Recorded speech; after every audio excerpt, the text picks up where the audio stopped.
We're good. Thank you. Good afternoon. It's noon in Juneau, and I'd like to call this meeting of the June 24th, 2024 Finance Committee meeting to order. I see we have another committee person online besides me, Shelley, and then it looks like we've got Deb, another committee person in the room. And I'm seeing that we have Lisa Peterson online from the board, and I can see I'm having a hard time making folks out. I recognize Hal's hair. Can you tell me who else is in the room, please, Sharon? I'm here. Kenny Solomon Gross is here.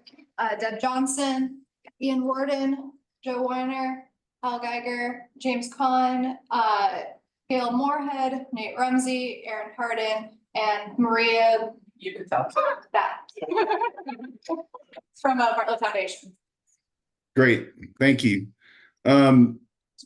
Before we move to approval of the agenda, I just want to a couple of things. First of all, and they're all in the lines of thank yous. The first is to Aaron Hardin. Aaron has put in a tremendous amount of effort on our process that we've had relative to the seventh item on our agenda and eighth and ninth items on our agenda over the last month or so, and her skill has shown itself. So thank you very much, Aaron. I also want to thank Ian and Joe and Nate and all of the senior staff who worked hard on the different slides for our evaluating the options there. I know a tremendous amount of other duties assigned time went into that, and it's diligent. We had a great process because of it, so thank you for that. And then also the public comment. I mean, I've really been impressed by the public comment that we've received so far. I mean, to an item, and they're in our packet. They've been, well thought out, well written, and obviously well-meaning comments to help add value to the process that we've kicked off here. And so, thank you to the public for what they've done. So with that, we'll go to the approval of the agenda. Is there a motion to approve? I move to approve the agenda as presented. I second. Okay, thank you very much. We have the May 10, 2024 minutes. Motion on those. I move to approve the May minutes as presented. I second. Great. Thank you very much. Okay, so item number 6 is the 2024 April financial review. Joe. Thank you, Max. For the month of April, we saw a slight increase in gross revenues while net decreased. The primary driver behind that was we had some corrections that were due to the way we book outlier cases. So we look at every outlier case, which is like the stay that's beyond an average length of stay for the DRG by a certain percent. So these are usually in big inpatient stays. We calculate the expected payment by hand on each one of these cases to come up with an adjusted contractual rate. Due to it being such a manual process, a typo happened, an extra number got keyed in, and they just got missed through the whole review process. So that created a switch. It impacted April negatively and May positively, but year to date, we ended up flushing it out of the system. So that's why you see the contractual is kind of increased during the month of April. Expenses, the major variances are noted in your packet.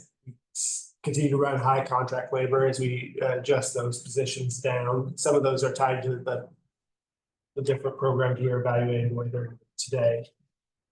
With all that, we had an operating loss of 11.8%, which is a roughly 1.5 million short of our 3% margin goal. Overall net loss of 10.3%. Year to date, we're at 10.5% operating loss year to date. When we switch over to the balance sheet, we see cash continues to decrease, although the rate of burn has lessened a little bit during the month of April. We started collections for Wildflower Court during the month of May, and we started seeing good collections on the hospital side, so cash will start coming up during the month of May. AR days are at 84 even, which is a slight increase from March, and so this is tied to our accounts receivable. We expect this will go down during the month of May by a few days and more during the month of June as we collect the wildfire report accounts. Hey, Joe, I want to pause you for a minute.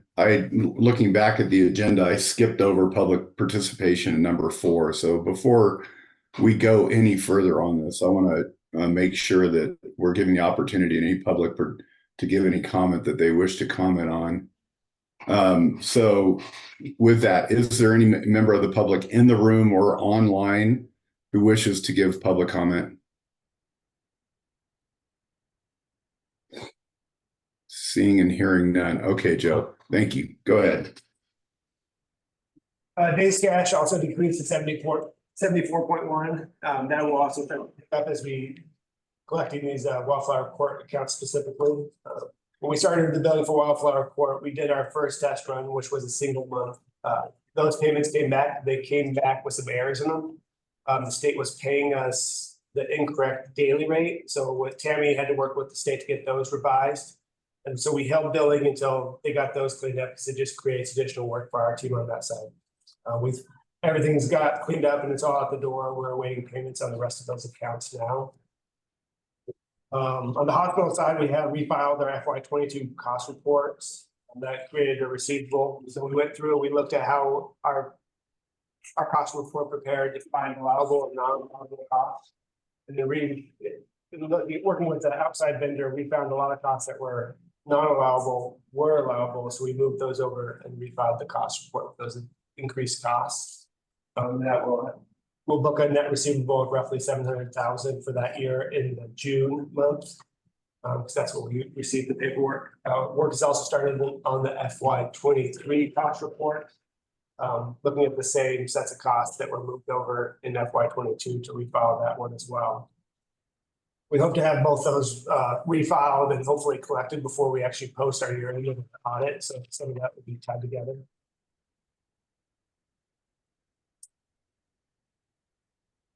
Max, Ian's raising his hand. Ian? Yeah, go ahead, Ian. Mr. Chairman, I would just like to thank Joe personally for following up on cost reports. With the cost-based reimbursement, how we fill those out and how technically competent he is in getting people who know how to do this. It's like changing from a tax accountant who doesn't know your deductions to a tax accountant that is there to maximize your deductions and lower your tax. So this is a very important function. And the reason it's important is not only because we want to maximize our return, but also we know that we are not out of the woods yet with all the entities that have been added that reduce our reimbursement. So I just wanted to say great for him getting somebody that'll do this work for us, and we ought to think about who can do this work really well in the future. Yeah, that's segues nicely to my next point. We're on the last of a 3-year contract with Hyde Bailey, who's performed our cost report the last 2 fiscal years. So they are scheduled to do this current fiscal year, and then at that point, whether we continue with them or go out for RFP should be a discussion we should have in the finance committee level at some point in the next month or two. I just wanted to put that on you guys, give you a heads up on that so we can bring that forward probably in the October timeframe and move it forward from there. In addition to that, we have a kickoff meeting to discuss the RFP for audit services for the hospital and for CBJ. And so I'm working with Angie, and then they've involved the school district and breaking up their audit as well. And so the RFP should be getting put together and hopefully filed in August. And that would be for FY25. You want to go down to the graph I have up there, Sharon? We've been working on cost reductions over the last couple of months. We have the FT committee and we have contracts committee. So this is just trying to put all those savings into a form that's easy digestible, hopefully. And some of it is we have as we start eliminating costs, there's a month-to-month savings. So that's why you have that linear increase over time. And I tried to break it out into different components. So we have FTE savings, traveler savings, and contract savings, and a total accumulated savings. So what we're trying to look at is, of the contracts, how much did we save over the course of this period?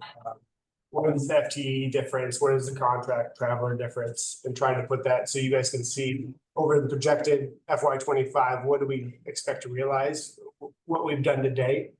And so as of the end of April, we're expecting roughly a little over 2.5 million in savings, and the changes we've made should be seen in FY25. And then this is something we continue to update on a daily basis. So as we add staff, if they're more expensive, we make sure that offsets the decreases that we're also seeing. So you'll see this on a month-to-month basis as we move forward. So the graph should change over time as we continue to make changes to this. Mr. Chairman. Yep, go ahead, Ian. One of the things that we've emphasized is that there are two types of savings. Savings when you bought a sweater, but you got it on a discount. And that's not a savings, that's actually an increase. The other is savings when you had a cost that you were using cash to pay, and that cost goes down or goes away. So what we're only counting is not the savings from spending less. We're actually saying we are saving money when the cash that goes out the door is reduced. Does that make some sense? I call those dark green dollars versus light green. I bring that up because it's very typical in governmental entities to talk about, well, we would have gone up 9%, but we were only going 8%, so we saved 1%. Well, you're still going up 8%. So in terms of turnarounds, you have to focus on what's going out the door, what is actually in your base that is no longer being spent. Just to make sure people are clear. Great, thank you. Joe? I guess that's all I had on the financials for the month of April. I'd open it up to questions. Okay, questions from the committee?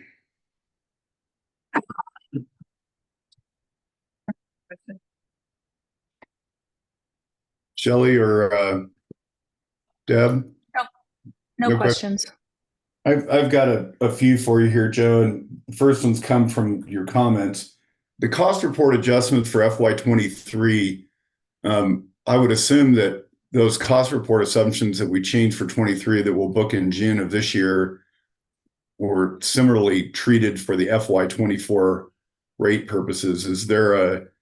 Are you going to adjust that? Is there a catch up for FY24 to date as well?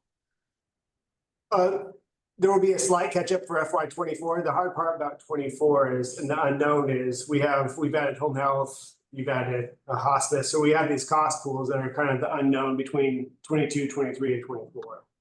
Gotcha. So we do have a receivable or a payable booked, it's an adjustment to contractuals to estimate an allowance for the cost report. We've talked about this in the past.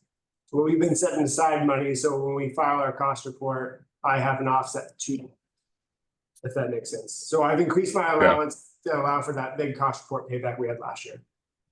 Gotcha. Thank you on that. The Eide Bailly contract, it almost sounded like there was an option whether we go out to bid. Wouldn't we be required to go out to bid or no? Yeah, we would be required, but I'd have to relook at the terms of the contract, whether there was a continuation in there, but my suggestion would be to go out to bid once we finalize this next year's cost report and see what other services are available. Specifically based on the refiling the two cost reports and the changes we had to make. Great, thank you. On the monthlies, you covered the, and I'm on page 8 now, by the way, Sharon, 8 of the PDF. You covered everything except for 2 or 3 items that I was curious about. So could you just give us a little bit more? Okay, so pharmacy implants for the maintenance and repairs, line 29. I'm sorry, line 27. So what's going on with that $323,000 variance to budget there? That's direct expenses for the pharmacy products that we bought. And so there's a correlation to the increase in revenue for pharmacy too. So as we increase the pharmaceutical spend, is that the question you're asking? Yes, it is. Yep. That's the pharmacy side is predominantly driven by patients, right? And so the orders, the specific drugs that we have to buy. Okay, so we've got revenue offset in line 2 and line 4 for that, basically. Yeah. Is your- Okay. And then the other one was the rentals and leases. I mean, I know it's not a big number, but it's a big percentage number. What happened with that? That's line 30. Do you know? And then you can get back to me later if you don't know off the top of your head. Oh, I'll have to double check that one. My recollection is the MRI went away and we had it budgeted for an additional month is what I'm thinking it is, but I can confirm that with you. So we had the rental for that CT and the MRI as we did the replacement. So those Yeah. rentals were budgeted a longer period than actually took place. Okay, great. And then line 37, that's just the, that $23,000 loss that we had actually in 23,843. This line 37, that's just marking to market, right? Based Yeah. on, Now Yeah. we're getting monthly numbers from CBJ. It was the loss during the month, so that's what we posted. yeah. So long story short, and focusing on line 40, and I just wanted to bring everybody back to this because, it's why we're so focused on, how we can do this turnaround. So we had a $1.3 million loss in the month of April. And we're now sitting on an actual loss year to date of $10.4 million. And so we're still digging holes, right? We're still using cash. How would you term that, Joe? Yeah, there's still a cash negative. We're burning through our cash to date. Agreed. Right. Okay. Any other comments? Any comments from the board or questions for Joe? Okay, hearing and seeing none, let's go on to item number 7, which is the formal public comment period. Erin? Hey, thanks. I just wanted to close the loop. Since your last finance and full board meeting, you opened a formal period of public comment for 3 weeks in between your May and June meetings. And so I just wanted to recap a little bit during that time. We set up a special website on the hospital's homepage to direct people to give public comment, as well as provide a copy of the draft sustainability and recovery plan. We did quite a bit of radio, print, and digital advertising to try and get the word out in the community. I sent you all the written public comment we received in batches. So I appreciate you all taking the time to read that. I think about bi-weekly, I sent you packets. In total, we had 62 written public comment come in, predominantly through our online web form, which was great to see. And then you held 2 special community feedback forums during that time as well to specifically hear from members of the public. And in between those 2 meetings, you had about 100 community members come and attend either in person or online, which was wonderful again. And then of those, we had about 8 the first meeting and then 15 people the second meeting that provided comment. So all in all, I think a really solid amount of public comment for a relatively short period. You have all of the written public comment in your packet. We did get some solid local news coverage as well, which I think was really helpful to get the word out in the community. And I've read at least 3 independent op-eds that have come out in that period as well, which was a nice response to see that the community is paying attention. So I'm happy to answer any questions, but you have all the public comment in your packet. So, thanks.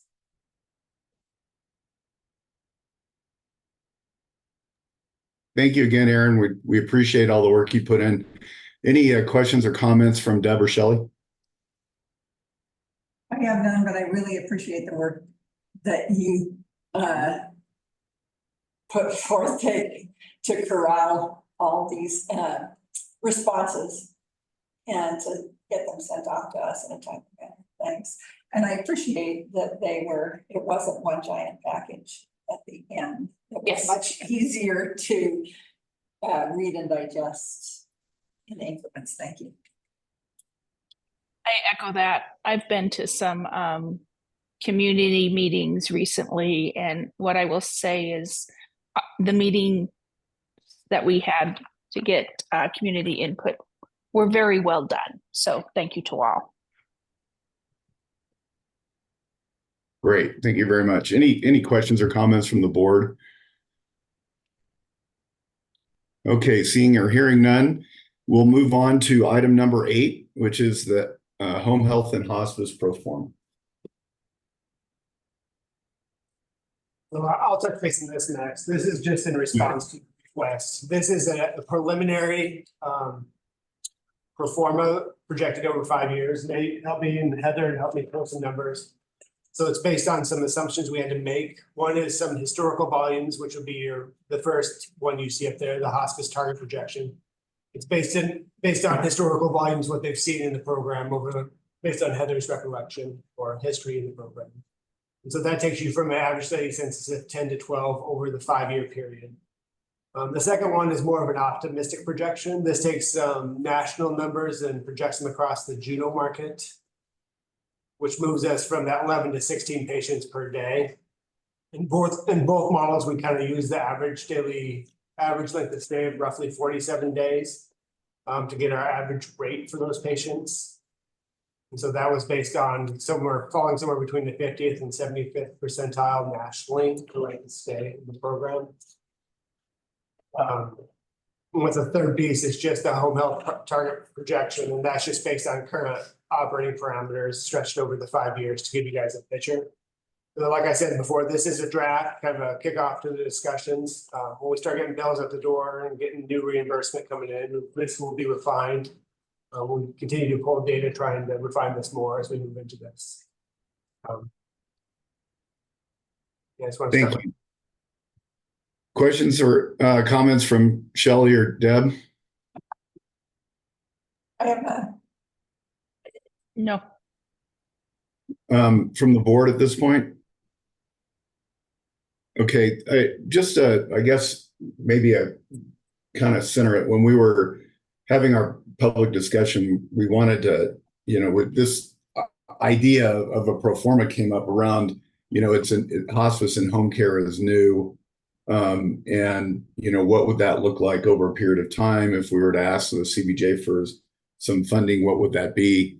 We're going to talk a little bit more about this. I don't want to get too far ahead of ourselves when we get into item number 9 here next. But this closely ties to the third resolution for hospice and home care. So if there's no other comments, I just want to make sure that it's clear, Joe, that you used the word preliminary initially and then draft. So this is a work in progress, correct? Correct.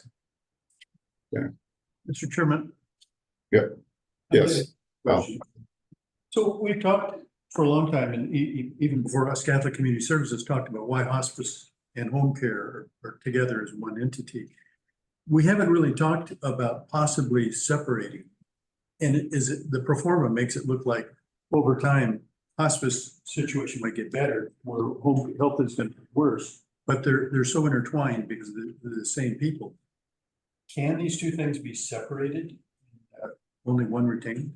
So in our projections, even with the volume, we couldn't get to enough staffing needed by hospice to be a standalone. So this pro forma is based on the two programs coexisting at one point. We'd have to do that for the RN coverage call. Couldn't they be combined with some other program in the hospital or in the hospital system to? I mean, we haven't talked about combining them, say, with Wildflower. I think these always work good together because the kind of skill set and the nursing that's done in these settings is very similar versus what's done in the acute care setting, is my understanding. Well, so that's why they have been together, but could we separate them? Could we separate them and be profitable, or? Well, could.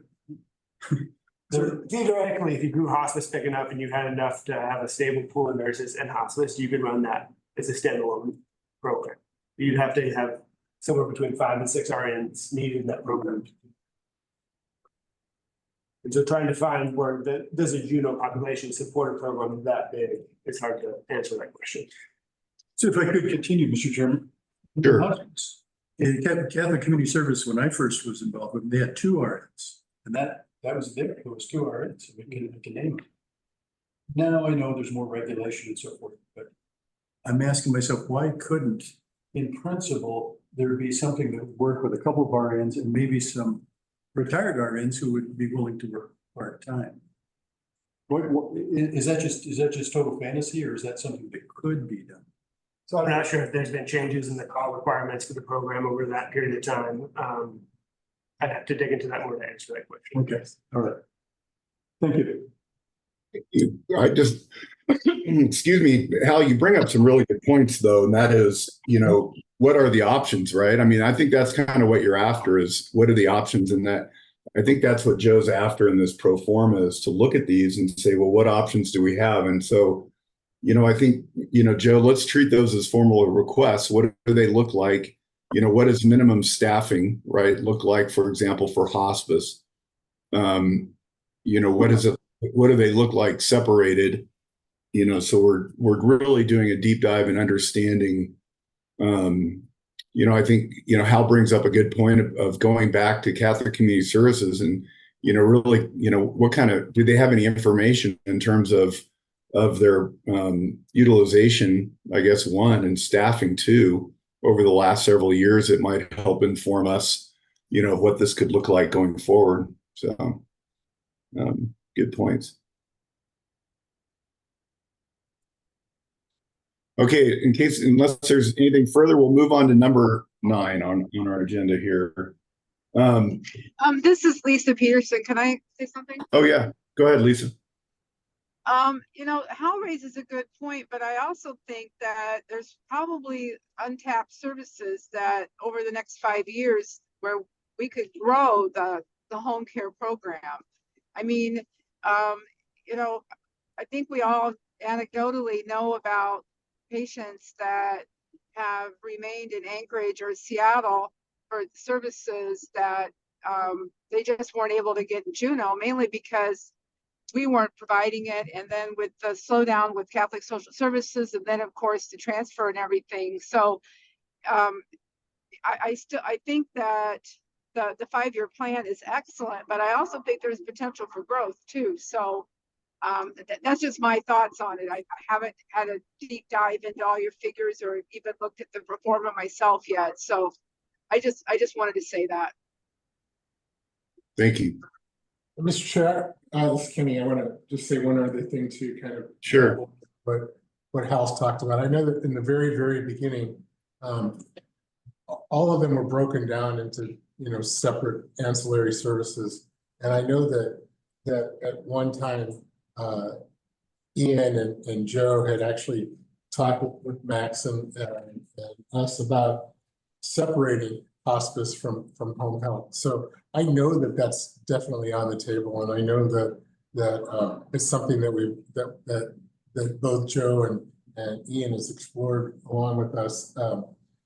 And I think that what it keeps coming back to, at least in my mind, and I know Joe articulated it very well, was that no matter what, we're going to have the same staff and we have the same expenses with both these two programs. So keeping them together at this time is where we're at. Because, I've also pointed out that if you go unfortunately, my mom's having some issues in Las Vegas, and I know that home health care is definitely separated from hospice there. So there is lots of companies out there that provide private home health care, kind of what we would want to have happen is the entity to take over home health care, keep hospice separated. Thank you, Mr. Chair. Yeah, go ahead, Ian. Yeah, I would say that what the first pro forma as well as the second set that Joe's done is really illustrating the issue of a small market. We don't have enough volume at this point in time to sustain either program individually. So they've put it together to be able to share staff so you can have the minimal program. And so the only thing that really will fix this is much higher volumes, right? And so I think that's what he's illustrating here, because he did break out each of these based upon the volume and the staff needed to support that. Anyways. Thank you. I think I saw Hal with his hand and then Nate. So we'll do Hal, then Nate. Yes, Mr. Chairman, the thing that I suppose is obvious what I'm concerned about is if the situation for home health is just going down, down, down. And there's a lot of community support for hospice. People are even willing to come forward and fundraise for it. By chaining these two together, we may be just dooming hospice. And I think that we want to be absolutely positive that we have to have these things live together before we do that. The public comments, the people I've talked to are very supportive of hospice. And in the community, there's less so for home health, although certainly there was support for home health, support for all these programs. But if we have to make some decisions, what I heard very clearly was that there was support for rainforest recovery, support for hospice. And to a lesser extent, there was support for BOPS, and then support for everything else. So I just want to be absolutely certain we're not dooming hospice, or that we're not having the perfect drive out or the good be the enemy of the perfect in this situation too. Yeah, Al, I appreciate your comments. I don't want to get ahead of ourselves talking about some of the other programs yet in the resolutions. So let's just kind of hold that. Although your point's well taken, which is a very I think what I'm hearing from you is a clear and well thought through evaluation of what potentially each one of these programs would look like separate from each other. Thank you. Nate? Mr. Chair, I just wanted to illustrate Ian's point about the market and kind of where we are right now. It's not just home health and hospice that are sharing resources to control costs. We have social workers that provide some support for hospice, but some support for oncology. We have physical, occupational therapy, speech therapy that supports our outpatient clinic and some of our inpatient work, and is also helping support home health and hospice. So where we can, we're trying to share those costs to the extent possible, but the programs are both still small enough and the market may not, be large enough for us to grow these where they're totally self-sustaining, where all of those resources, all of those staff that are supporting home health or hospice are just supporting that program. So Yeah, that's a good point. Thank you. So Joe, back to you then on this issue. So by the next finance committee, another iteration of this, it'll take a little closer look at these conjoined and separate. Yeah, I can start peeling them apart to see how they look separate and if it's feasibility of that, I guess. Okay, thank you. Any other questions or comments on home health and hospice pro forma? Okay, hearing or seeing none, we'll move on to the item number 9, and we are now on is that 87, I believe, in the agenda. So just a little bit of background on this. Ian and Joe came to me about 2 weeks ago and brought up the idea of drafting resolutions for this meeting, which I thought were really good, to kind of take what they were hearing from the board, what they knew to be the realities of our financial situation, and attempt to bring these into a form of an action item for the board to act on tomorrow.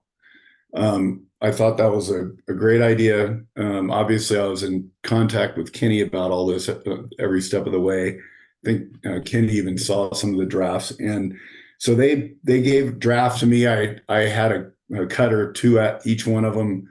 And those are what you see in front of you now. Certainly, there's no pride of authorship here. I think it's a good starting point at least, and I think they do a pretty good job. So I thought what we would do today, for purposes of forwarding these to the board, is we're going to take each one of them individually. So we'll kick off one. Joe will kind of walk us through the whereases and the therefores. I don't want you to read them, Joe, just we can read them, but just to paraphrase them. And then we will have a discussion about each one of these. The committee will have a discussion about each one of these and then take action on each one of these. I'm not seeing I'm not seeing any folks on here that haven't already spoken to us online or in the room. But I guess, Sharon, one question I'd have for you is, do we need to seek public comment? Do I just need to pause on each one of these items to see if there's anybody that from the public that wants to discuss these items before we take action as a committee, or no? Is the agenda item at the top sufficient? Don't think so. Max, so, no, we won't take any more public comment today on these. So what we'll do is we'll move it, if this committee agrees, we'll move these forward, and then we will take comment again during our comment section of our board meeting tomorrow night. So that's how it's gonna work. I like your plan about going over each resolution. There's two of our board members. I did write a letter. I spoke with Max about this. I wrote a letter to the board asking all board members to try to come to this meeting, because this is a work session. I know it's the finance committee meeting, but I also thought it would be a great work session for the whole board. And Max is doing a terrific job of letting the board thoughts and opinions on here. With that being said, we have two board members that weren't able to attend, Dr. Astor and Dr. Jones. Dr. Jones is in the ER today, serving our public, and Dr. Astor is not here. Ask them to submit any comments that they made. They submitted, Dr. Jones submitted his comments to myself and Ian. Ian will take care of the comments with Dr. Jones. Dr. Astor had written me some comments, and it's a little bit about everything. Max, it's maybe a minute or two long. Is now the time for me to read his comments in the record, or do you want me to wait? So they're about all of them, or are there Yes. comments on each one? Correct. A little bit about all of them, kind of mixed in. I could wait to each section and kind of break it down like that, or I could just get his whole. Yeah, let's do it that way, Kenny, because I know that we're going to probably have some other suggested wording changes by the folks that are online right now too. And Ian and I discussed Dr. Jones's comments, and so he's got something he'll bring to the committee on that one. So let's just break them down, Kenny, and just do them one by one, just to keep it just want to try to keep it as organized and linear as we can here. Okay, thank you. All right. So then with that, Joe, if you would start with, they're in order. 11A is the one related to BOPS. Joe? Yep. I can start walking through it. It's a resolution 01-2024. So the first two whereas kind of go over back to our decision point documents. They talk about the history of the program, why it was started up. And then it goes into why we're discussing the current financial situation of the hospital.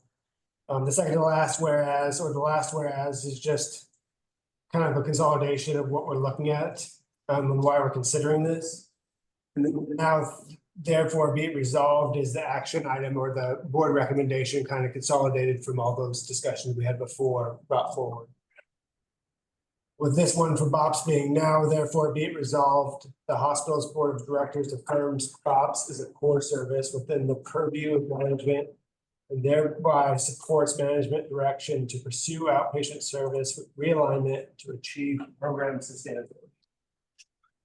Okay, great. Let's start with committee comments or questions, and then we'll go to the board, which would include Dr. Astor's comments, Kenny. So Deb or Shelley? I don't have any comments that on the word or questions on the wording of this. All right. Shelley?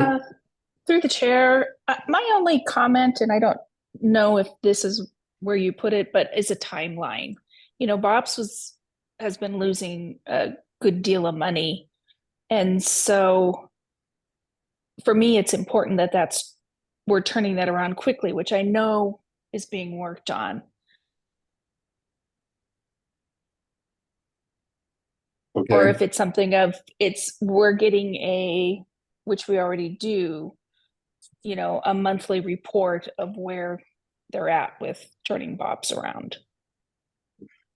Do you have suggested language, Shelley, for the resolution? I'd have to think about it for a second. Okay, while you're thinking about it, let's take it out to the full board. Kenny, did you have anything from Dr. Raster on this one? I do. I just want to first say that Dr. Raster wants to thank everybody for letting him articulate his concerns. He's not, like I said, able to be in cell service right now, but he will be at the meeting tomorrow. So he agrees that BOPS is currently a core hospital function and the Department of Administration needs to critically analyze these services in order to make them more revenue neutral, which has been accomplished in the past. That's his statement concerning BOPS. All right, thank you. Anybody on else from the board? This is Lisa Peterson. I do. Yep. Okay. I wanted to echo with Dr. Raster. It was, one of the community letters that we received was a pretty detailed, just comments about strengths and weaknesses of BOPS. And so, and I kind of really, I got a lot from that, and that if I think I agree that BOPS is a core service, but I'm just curious if we're going to be looking at inefficiencies and ways to improve the services. So as like Shelley said, we can start turning around the losses. Okay. Shelley, are you ready yet? No, because I was listening to what other people were saying also. And Mr. Chair, in the meantime, I just want to again talk a little bit about how this resolution was constructed with Ian and Joe, Max, and the board. That BOPS is as we all now decided, it's a core service that has to go along with our mental health unit. But the direction that the board of directors in this resolution is giving management is that we understand that this is a core service and this is something that is not going to go away. But we're giving you direction now to make sure that we trim the fat and make sure this program is sustainable for our hospital. So I think that I just want to make sure that that doesn't get lost in this resolution. Right, I would add that, Mr. Chairman, that this resolution is specifically a resolution to move it from non-core to core and did not include dates like the other resolutions did, which are specific to should we or should we not close the program. Yeah, I hear you, Ian, and I know that's how we ended up where we ended up. I think Shelley's points are good. And I just hatched out a really quick one here, Shelley, and let's just throw this on the table and then see if it sticks. And if you guys like it, we want to add this. This would be a further resolve. So it would be now further resolve that management will establish and communicate goals for efficiency and improvement of the BOPS program by August 31. Then monthly reports to the board. Or then report monthly to the board of directors on progress towards achieving those goals. I guess that's a question. I'm sorry, can you say that again? That works for me. Deb, what do you think about that? I'm fine with that. I don't know that, I mean, we get monthly financial statements. I don't know that we need to specify. I'm assuming that BOPS will be reported on. But it's front of mind right now. So at least through the end of this calendar year, I would like to see a monthly report on. I don't know that it needs to go on into perpetuity. Is the August meeting the appropriate time for that's my only question. Is August too soon or too far away? Joe, before you talk, Ian, I guess to your earlier comment that you just made about the flexibility, I think, is what we're hearing from you more than anything else. Does that in any way kind of unnecessarily put not a barrier, but a guardrail, or just create an obstacle for you? What I don't want to do is create obstacles. We want to move this thing forward. So what are your thoughts about that additional? Yeah, I don't really have any significant objections of it. And the reason why is that it gives us authority to the board to sit down and talk with the physicians about their practices and productivity and their staffing and how they're doing things. So from my standpoint, saying something of that nature gives us a little bit more authority than just, why pick on us? You got so many other things you have to do. This is a specific recommendation from the board to management that says, really look at this program. We believe in it, but it needs to improve. And I don't have a real concern about that specificity because we can always sit down and talk with the docs about it. And to Deb's point, then, Ian, August 31 date, how does that strike you? Doesn't bother me at all. Say again? It doesn't bother you, okay. Yeah, Joe's over there kind of starting to, get a little nervous looking. He's kind of getting fidgety. Well, Joe, I'm being cavalier about this. Hal, did you have your hand up? Yeah, I did, but I wanted to let the other dialogue take place first. But all I wanted to say was I thought this resolution was well crafted, and I certainly support its intent. I was sitting here kind of puzzling about the proposed amendment, but I think on reflection, I'm in support of that too. So I think this one's a go as far as I'm concerned. Okay, so then just to be clear then for Devin, for the committee, for Devin, Shelley, and Sharon, just for make sure we get the wording down here on the record correctly, I'm going to go back through it again. And so now be it further resolved that management will establish and communicate goals for efficiency and improvement for BOPS by August 31, 2024, then provide monthly reports to the board on progress towards achieving those goals. Bueno? I would just Okay. put a sunset on it. Yeah, I would add through the December 31st.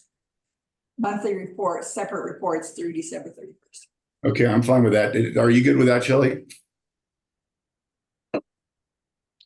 November, December. Yes, because if we need further reports after that, we can just request them. Right, we'll keep it open, right? Yep. Okay, so then action on this item, hearing no, is there, with the amendment that's been proposed, are there any objections to for forwarding this as an action item to the full board tomorrow? I have none. None. Great, and I don't either, so that one's done. Okay, next is B. Let me get over to it here. B is ABA. Joe? So B is resolution 02-2024. It's structured similar to the first one. So the first two whereases are the history of the program, how we got to where we're at. And then we go over the financial situation of the hospital again. And then the difference in this one is that the program was stood down due to resignations and then due to the uncertainty of the program before we actually got to the implementation phase like the rest of the programs. And then so now therefore be it resolved, the hospital's board of directors extend its sincere appreciation to all the program's professionals for their dedicated service to our community's youth and their families. Furthermore, the board expresses its full support to the board certified staff and their efforts to continue providing ABA therapy through independent practice and directs management to assist in the transition of services. Okay, Deb and Shelley. I think this resolution is well crafted and can't and couldn't think of any changes that I would make to it. All I right, agree. okay. Any comments from Dr. Rasterkin? Yes. Dr. Lasser says, it sounds like the school district and private providers are arranging the continuum of this program for spectrum disorder kids, which is wonderful. Thank you. Any of the other board members online or in the room? Okay. Oh, Sure. yep. I guess I don't mean to waste our time, but I guess I want to also say that I found this well written and I'm fully in support of it, and it will be again tomorrow. Okay, thank you. Great. So with that, back to the committee. Deb or Shelley, is there any objection moving this on as an action item? None from me. Shelley?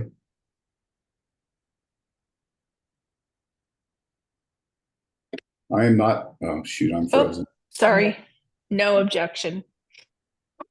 Okay, thank you. All right, next item is C. And just Sharon, as a point of order for the minutes, I don't think we need to read, we don't have to have a verbatim that Kenny is reading to the committee, but would you just add a point in the minutes that says that Kenny read Dr. Raster's comments into each, relative to each item, so we can capture that.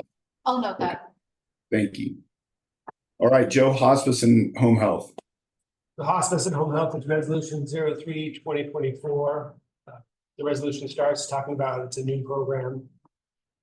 It also reiterates how the board of directors has stated how significant home health and hospice services are to the aging population in Juneau. Now therefore be it resolved, the hospital's board of directors. And I have been called. The hospital's board of directors recognizes the potential for services to become sustainable, resolves to retain home health and hospice care as part of its services for a period of 5 years. Directs management to prepare a 5-year plan to reach sustainability, include the final review by the board finance committee by September 30, 2024, and annually thereafter, and seek public and private funding to help defray the financial burden of these vital community services on the hospital, and request the CBJ Assembly provide funding to cover deficit operations of home health and hospice care during the 5-year sustainability period, and evaluate at the end of the 5-year period if sustainability has been achieved.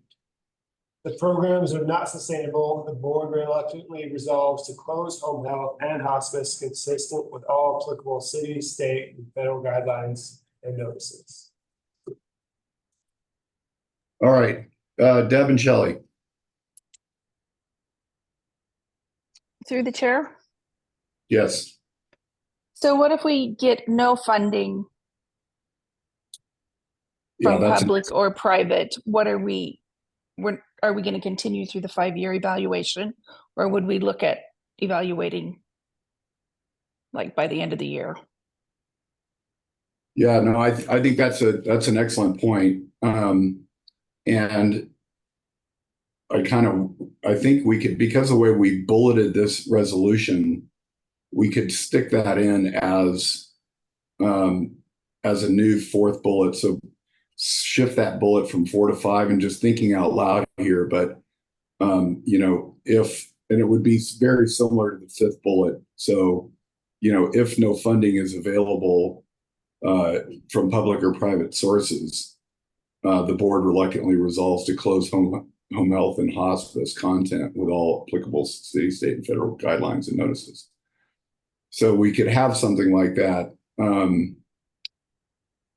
And for discussion purposes, at least, I'd have to think about whether I even support that or not. We'd have to have, it does seem like we need to have some declarative statement about, if nobody wants to give this any additional funding, are we going to close the program or not? I'd agree with you on that. Mr. Chair. Yeah. I'm in the same spot that you are. I'm not sure whether I want to add that, but if we do, what's the deadline? Are we going to, how long are we going to seek additional funding before is it through the end of 2025? Is it a little bit longer? Is it by December? I'm glad you brought that up, Deb, and let me just respond to that and Joe chime in, and it gets back to the prior item on the pro forma for hospice and home health that we had, and that is that, you know, what our thought is that we would come up with a 5-year plan, and inside that 5-year plan have a funding necessary to basically make it wash for the hospital. And then that would become the request that we would then put out to the assembly to fund in order for this 5-year plan to then unfold and have us, work to achieve that. Does that make sense to you, Deb? It does. It's not obvious in the resolution, but it does make sense to me. Yeah. Mr. Chairman. Yeah, go ahead, Hal. Well, I think everybody here already knows that Juneau Community Foundation has already started raising money for hospice. The Foundation Friend of Life Care is already donating money for hospice. So it's really not a question whether somebody will come up and offer something. There's already something out there. And I think that should actually be in the whereases. You know, that should be stated that the community has already, for the program of hospice, has already stated a willingness to produce some amount of money. Now, obviously, that's not enough, especially to carry home care. That nobody has come forward to raise any of that. But yeah, it's a good point, Hal, and going not to rehash the pro forma at this point because it's a draft and it's a work in progress, but that's one of the changes that I want to see made to that pro forma is, we've got wages and benefit, total expenses, and then we have this revenue line. And we need to have a line in there that is, anticipated public support, right? So, so we're recognizing what, through this interaction that, with JCF and with your, the End of Life Foundation and capturing those revenues. So that's to come. So I guess the question, and back to your whereas, and to your point, that's not a bad thing to put in here. I would suggest that we would craft that whereas and get it into the resolution now for presenting to the board tomorrow. Yeah. So, Mr. Chairman. Oh, Ian, yeah, go ahead. Yeah, these are going to be historical documents that others are going to look back on based upon, decisions. So I think a whereas in this case whereas there are other community foundations that are raising funds, and you could name them, is an important part of the document. I would also add, if you want, maybe a suggestion to the board would be, is that we will annually review the sustainability and funding for these two programs each year, and then make a determination at that point, either to continue or discontinue. So you could give yourself 5 years, but you could trigger the review every year to see whether or not management is doing what it needs to do, whether or not we have enough funding, whether or not the fundraisers are coming. But you could do that as part of your annual review, and I would do it, Holly, just before budget. Mr. Chairman, can I make another point? Yeah. Yeah, so the way it's written now is if both of these programs together don't reach sustainability in 5 years, they will be closed. I think the word will is in there.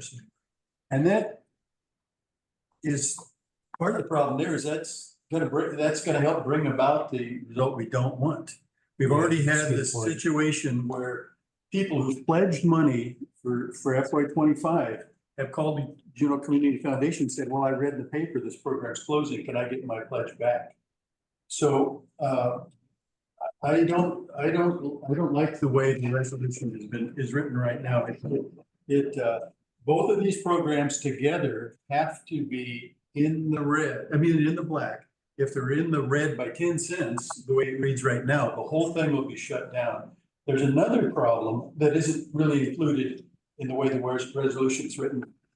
if the program were short, say, $50,000, well, then this, where the resolution is written, says it will just shut it down. But we may just hypothetically pick a numbers out of the air. It may cost us $300,000 to shut it down because we won't have a place to discharge people. So we've set ourselves up for some unintended consequences that really need to be taken into account 5 years from now. And so I'm asking the wording of this resolution to change. Okay, let's work through those, Hal. Those are good points. And let's take, you've kind of raised three there, and in reading this with your comment, I tend to agree with you. And so let's deal with the whereas relative to community members. And so let me just throw this out on the table as a discussion item for that whereas language. So whereas there are community members and organizations that have expressed willingness to financially support hospice and home care of Juneau. Well, excuse me, Mr. Chairman, I think the pledge so far has only been hospice. Just hospice. Okay, what about the rest of the language? Is that, so whereas there are community members and organizations that have expressed willingness to financially support hospice. But for me, that sounds good. Okay, Shelley and Deb, are you guys okay as that for that change as an additional whereas? And I would suggest that this is a fourth whereas. So it comes before the one that says hospital's board of directors have stated how significant, blah, blah, blah. So we would put it right there preceding that, Sharon. Which one again? So this would be a new 1, 2, 3, 4, 5. This would be a new 5. And then, so we would have 6 whereases. The existing last whereas would still be last, and then this one would go right before that.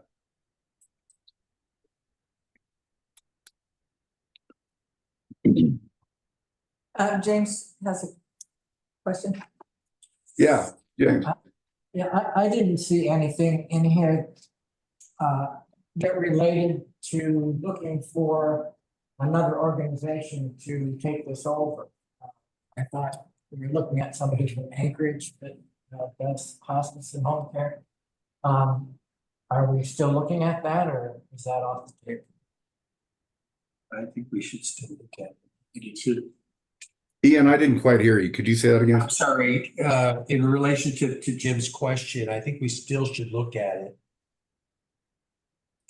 In terms of having someone else see whether or not they can make these programs tend to be single type of businesses that are large, that spread small fixed cost of a huge basis. We have a huge fixed cost of a very small base. So they have different economics. Well, should that be in the revenue? Mr. Chair? Yeah, go ahead, Kenny. I just want to go along with what James said and just kind of read quickly what Dr. Raster had to say about health. There's hospice and home health care are also very supportive. I think this is feasible as VRH function or a vetted private entity. My only concern is the last bullet point regarding closure at 5 years is not often. I think we need to reassess at 5 years is better wording because legacy donors may become hesitant to will donations if there is even a chance that this program will close. So basically what he's saying is he doesn't want it to say, like you guys were saying earlier, it's going to close if we're, $1 in the red. He wants it to be reassessed. So I want to make sure we get that in there too. And he also said in there too that I am agreeing with James is I don't know if it needs to be a new whereas, but another vetted entity that could provide these services to our community. So I think that also needs to be in there as well. Okay, thank you. And I'm going to propose here just a minute that the last bullet be changed substantially. Okay. And to James' comment, I think also Dr. Raster, how does this sit with you? And this would be a new second bullet. This would be interjected as a new second bullet. Okay. Management will continue to evaluate whether there are other potential operators for these programs. Any potential operators would be subjected to thorough due diligence by management and the board. I like that wording. I can support that, Max. Shelley I like it also. and James, what does that kind of address your comment? Yes. Okay, let's consider that. And we'll read all these after we get through this last bullet. And I, back to Hal's comment, and I think I made some changes to this kind of last minute. And I think actually it wasn't worded quite correctly. Because the intent of that fourth bullet was to close if funding wasn't found now, not in 5 years. And so the wording is poor. So I think the idea was that it should say, if we can't find funding for it to support this 5-year plan, then we would reluctantly close the program. So that requires a wording change for that. And then I guess I'm wondering whether we need to insert the word consider in there. And the reason for the addition of the word consider, and I'll give you the new language here in a minute, but consider would take into things like, what if we're only $20,000 light? What if we were, the kind of the one-offs that we can't really anticipate. And to Hal's earlier point, what if we end up keeping hospice and sending off home care? I mean, there's a lot of kind of unknowns. So to capture those, I would change the fourth bullet point that to say, so we're going to start at the second sentence. We're going to delete the first sentence at evaluate. And we're going to start at if the programs are not sustainable, comma, pursuant to a 5-year sustainability period, comma, the board would reluctantly consider or would resolve to reluctantly consider closing home health and hospice, consistent with all applicable, blah, blah, blah. So, and overall, how does that strike y'all? And then we can massage the language. Ian. Mr. Chairman, you might want to say individually or collectively. That gets to the point where we might, that's a good point. but not the other. Yes. That's a good point. Mr. Chairman? Yeah, Hal. Yeah, I still have the same unease that this is going to interfere with fundraising for these. If it says they're going to close, then I'm going to be looking for somewhere else to put my contribution. I don't know that we need to state that we're going to close it. Well, I think we can just say we're going to evaluate it at the end of 5 years. And then at that time, I probably won't be on the board. The board can evaluate what to do. But I think there has to be some threat that this thing will go away if people don't contribute, or else that removes the motivation to contribute. But if it's too deliberate about saying this thing's going to close, that's going to reduce the motivation. Yeah. This is Lisa. Yeah. I agree with Hal. Mr. Chair, Yeah, Deb. how about,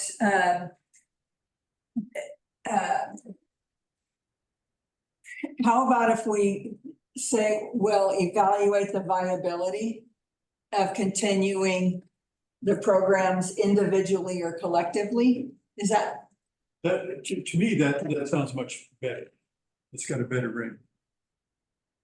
So Hal, give us a stab at language on that, please. Well, I like the wording Deb just had, that at the end of 5 years, the board will evaluate the viability individually or collectively of the programs, or something like that. I think that's what I heard. Some wording like that would be, to me, much more preferable than to state we're going to close it. Okay, so then we strike the first sentence. If the programs are not sustainable, comma, pursuant to a 5-year sustainability plan, at the end of the 5 years, the board would evaluate individually or collectively closing home health and hospice consistent with all applicable state and federal guidelines. How does that strike you? James? I wouldn't use the word closing. Yeah, I agree. I would. Was that Shelley online or was that Lisa? That was Lisa. I'm very sorry. Yeah, that was okay. Lisa. I think we gotta get rid of that word closing, because that's all people are gonna focus on. They're gonna reclose and that's the end. Okay. So you like that better? I would like to hear the board say, the board will evaluate the programs individually or collectively. And then part of that evaluation, the board will take some action. But I think evaluate's a better word than closing. So let's do this. Let's limit it at this point for adoption for tomorrow, because there clearly could be some additional discussion. I don't want to get too wound around the axle about this now. But let's come up with some language that the committee feels comfortable with, and then forward that to the board, understanding that we might have some further discussion about that tomorrow. All right, So- we'll take a crack at it. Yeah, so but I want to go out of this with a clear, so again, I'm going to read it one more time. If the programs are not sustainable, comma, or if the programs are, it doesn't need to have a comma there. If the programs are not sustainable at the end of the 5-year period, comma, the board will evaluate whether to individually and collectively, whether to close home health and hospice consistent with all applicable city, state. So Deb and Max, we want to take the word close, period, out of that bullet. You don't want to say close. hey, Kenny, right now I'm trying to get something to Deb and Shelley, because I heard some disagreement out there about the word close with James and with Lisa. And so I just want to, what I'm trying to do is get us to a point where we can, let's just leave it for right now. Let's deal with that with Shelley and Deb. So, okay, I put some language out there, guys. What do you guys think about it? I would like to not use the word close in that bullet. I would say evaluate, I like the language, evaluate the viability, or evaluate is fine. But I don't want to alienate potential donors, particularly those that are going to be legacy or donors, and the community right off the bat. So I would not use the word closed in that bullet. I don't know about how Shelley feels, but. Yeah, Shelley, what's your thought there? I think I agree with Deb, but how you say it. So how about this? And maybe it's just evaluate viability. Yeah, so if the programs are not sustainable at the end of the 5-year period, the board will evaluate the programs individually and collectively, or evaluate the sustainability of the, I'm struggling with how to word it as well. So the board would reluctantly, the board would evaluate the just the programs. Yeah, evaluate the programs individually and collectively, period, and leave off the rest of that sentence. You know, I've written some language, maybe it might be helpful to you. Go for it, Ian. Let me just say, I do think we need to look at this annually. So on an annual basis, the board will evaluate using the 5-year pro forma and all known funding sources, the viability of the programs individually and collectively, and take all appropriate actions. Perfect. It's gives, I think the board, we could wordsmith it, but that gives the board maximum flexibility without necessarily indicating to our donors that, you know, there's an endpoint and they may not want. Okay, so let's turn that into Deb and Shelley. How do you guys feel about that? I could accept that. Can you say it one more time, Ian? I'm sorry. Yes, and maybe my wordsmith over in the corner can help. Because she's done such a tremendous job so far. On an annual basis, the board will evaluate using the 5-year pro forma and all known funding sources, the viability of the programs individually or collectively, and then take all appropriate actions. I like that. Okay, and Deb, Yeah, I had already said that okay, I'm fine with that too. So Sharon, you can give that to Sharon and we'll consider that the motion for tomorrow then, for the action. If there's no objection, Deb and Shelley. All right, good. That works. Okay, I'm gonna take, at this point, if it's okay with everybody, I'd like to take, it is 1:16. Let's just take a 4-minute break. I just need to grab something to drink here real quick. It's a very good working session. And we're recording. Okay, here we go. I don't know. Most people. Joe, crisis, please. Crisis Resolution 04-2024. It has the same basic format as the prior, so I'm just gonna jump to the meeting.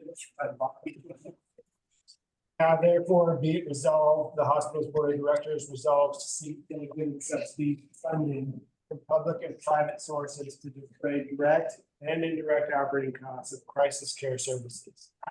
The dedicated subsidization cannot be secured within a reasonable period by December 31, 2024.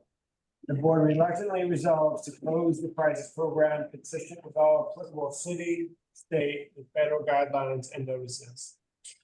The board directs management to pursue dedicated subsidy funding and present an update to the board at its January 2025 meeting, along with a plan of closure and redeployment of the building to a more sustainable hospital, standards. If dedicated subsidization has not been secured. All right, Deb and Shelley. Through the chair. Yep, Shelley. Why did we decide to give this another 6 months? Joe. I would just try to put the dates out there, and so, I mean, that one's kind of open to discussion at the board level, I'd say. Whatever you guys want to. Through the chair, this is Ian. Yeah. I kind of threw out initial dates, not wanting to go past December 31st, because once you get past December 31st, you're gonna have another board dynamics because of new members on. So I wouldn't recommend it going past December 31st. You can move it up, but not past it, or you'll get, well, I'm not sure I understand. There's all these things that we've been dealing with will become a new dynamic for the new board members as they come in. So that would be my recommendation, to move it up, not further back. Yeah, thank you, Ian. If I could just add to, the mayor has been quoted in the paper as saying that, possibly putting something out on the ballot this fall for folks to vote on relative to funding for these programs. And so I believe that kind of puts a cap to the earliest we could, just anticipation of this. So if they did decide to do that, it would go, to the ballot. There's a vote in, the early vote in October. And so it seems like October 31 would be the earliest month end date that we could put. It would be 4 months from now in order for them to have their public process. Now, it could be that doesn't go anywhere. And that, and whether that's, and I'm not advocating for that. I just want to be clear. It's out there in the public discourse about this stuff. So, Shelley, I guess back to your question, if we're thinking that's a long time, and it does seem kind of long to me, it does seem like, changing the 12/31 date to 10/31 and then the the January meeting to the November meeting, November 2024 meeting would probably be the direction we'd want to go with that for resolution purposes. Yeah, it's, just in the reports we've received at our board meetings, I didn't hear that there was a way for this to make it pay for itself unless we got a significant amount of funding. And it's also clear that it's creating some drag. Now, I want to, before we get further into this, I want to hear Dr. Raster's comments, and then I think, back to Lindy, Dr. Jones's comments. I think Ian has some more information. So, Kenny, do you want to start us off there? Yes, so when you had Dr. Raster's comments for the record, the crisis stabilization program and building need to be completely reassessed. This is clearly a much supported program in our communities, but it has suffered from Byzantine development process. Byzantine, I'm sorry, development process. Perhaps the city and DRH can hire a consultant that is very knowledgeable about psychiatric reimbursements in Alaska to evaluate our infrastructure and program more broadly. Yeah, Hal. Well, I had a very similar thought. As I read the resolution, it just looked like we were asking for money, and that we were going to continue to do what we've already been doing. And so as I listened to the public comments and listened to the history of what we've talked about, it's clear to me that there's an important public need, and we're not meeting it. That the program we have is not working. So I think we really need to adapt and completely rethink what we're doing with that space, with the program, how we're meeting that need. On the other hand, I also understand that if we don't get the funding, it just needs to go away. I'd like the resolution to be altered. Partly in line with what Dr. Raster is suggesting, but to allow the option of it to go away if the public doesn't provide some financial support. But I don't want just financial support to continue doing what we're already doing. That's my big point. Ian, did you want to add in? Thank you, Mr. Chairman.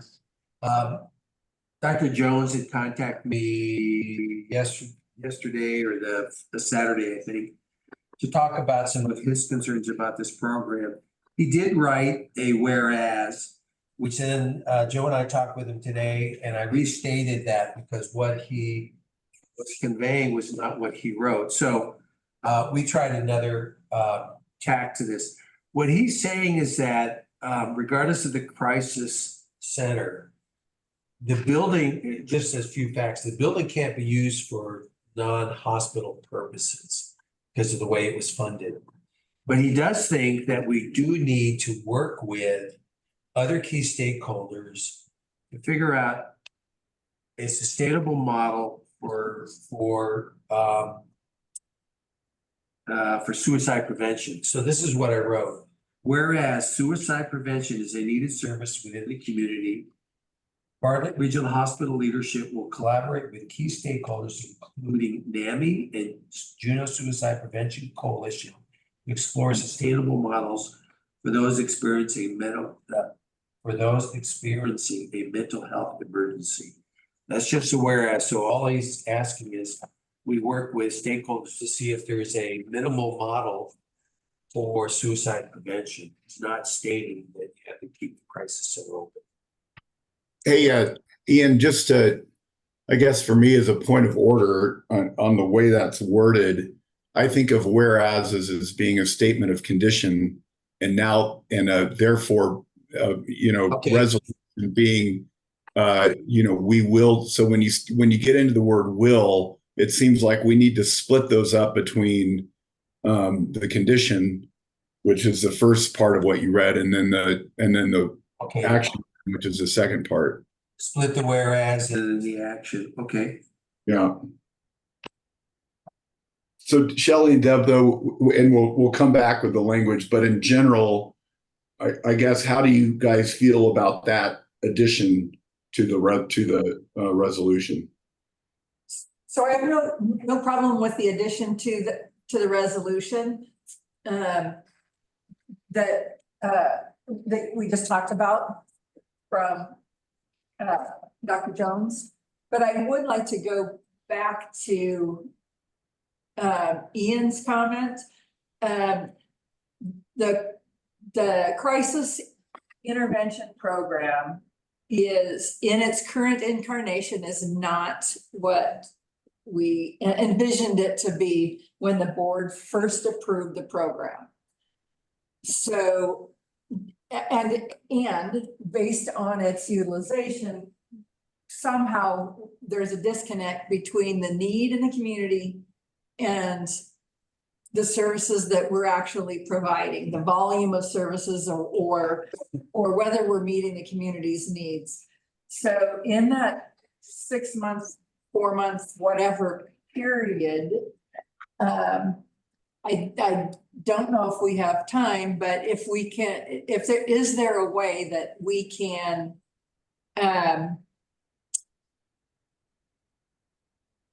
modify our service in support of the Crisis Now model to better meet the needs of the community and to include adults in that? We have a significant issue with adults in crisis, and based on how the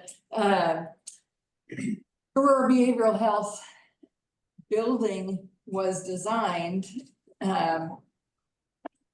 we had to eliminate the adult program. So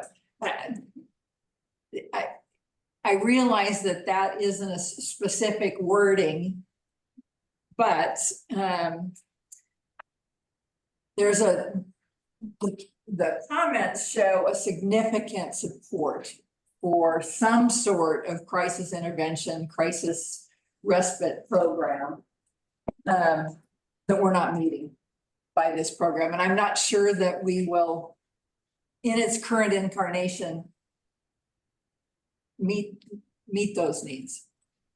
So I guess what I'd like to do, and I hear what you're saying, Deb, I just want to make sure that we're kind of breaking down the different issues, and I'm hearing a couple of 3 different issues here. And let's go back first specifically with Lindy Jones's and get back to that. And you had said you didn't have a disagreement with that. I didn't hear from Shelley on that. Shelley, do you have any problem with that? No, I don't have a problem with that. Okay, thank you. So Ian, I imagine at this point you've probably reworded that. Can you give us the new wording there for us to listen to?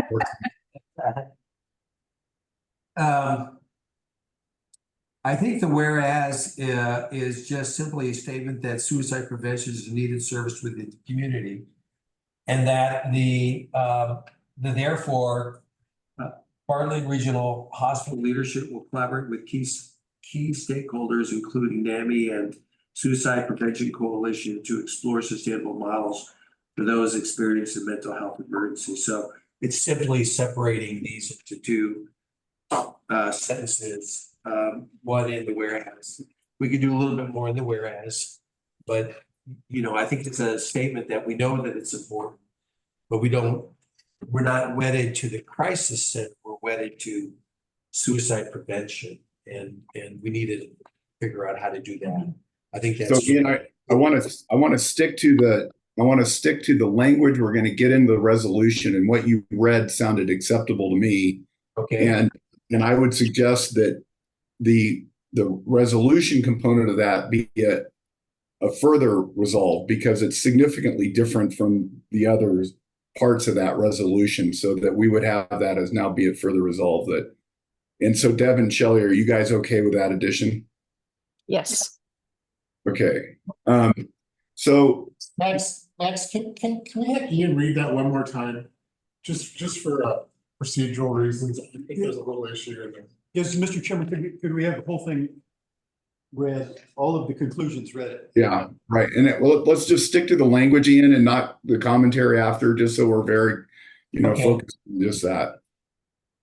Whereas the board of Bartlett Regional Hospital recognizes that suicide prevention is a needed service within the community. That's the whereas. Resolution is Bartlett Regional Hospital leadership will collaborate with key stakeholders, including NAMI and Juneau Suicide Prevention Coalition, to explore sustainable models for those experiencing a mental health emergency. Okay, thank you. So Max, the only question that I have in that is, should it be that the board of directors directs management to do what Ian said? Okay. That's So- procedural things I had to say. So what you're saying, Kenny, is in the resolution saying the board directs management to, and then the Right. rest. Yeah, okay. Correct. Everything else is fine. Mr. Chairman, Yeah, Hal. I just want to be sure I'm understanding. So now we've gotten rid of all the language about closing the program at. No, this is addition. Yes. So I'd like to hear the conclusion part, not the whereas, it's the conclusion all read at once, so we can have the whole thing in the resolution. Yeah, we're not there on the first part of the resolution. That what we're doing is we're getting to this kind of Dr. Jones's piece, and then I want to go back to the first part of the resolution and work on that pursuant to what Deb went into when we were talking about this before, which is, the valuation of the program part of that. Because I personally agree with that. I think that makes sense, but we've got to have walls around it. We've got to have a timeline. We've got to have it so that we can incorporate it into the ultimate shutdown decision for this or not. So